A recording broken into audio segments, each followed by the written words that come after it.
Word of a possible trade deal with China sent stock markets soaring to new record highs today. The Dow shut up more than 180 points, breaking the all-time high set earlier in the week. The S&P 500 also climbed to its highest level ever.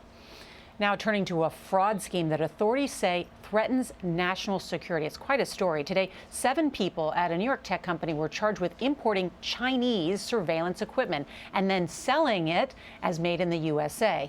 Mola Lenghi has the details. Federal agents swarmed this Long Island, New York facility this morning. The entire executive team of Aventura Technologies is charged with fraud.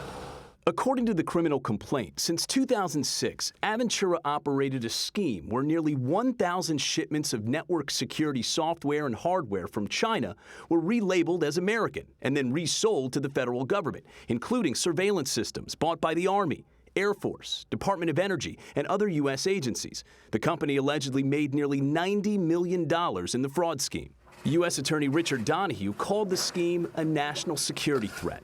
Aventura not only defrauded its customers, but also exposed them to serious known cybersecurity risks and created a channel by which foreign adversaries and other actors could potentially access some of our government's most sensitive facilities and computer networks.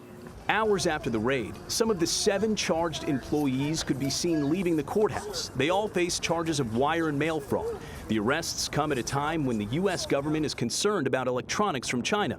This summer, imports from the 2 biggest Chinese tech equipment makers, Huawei and ZTE, were banned.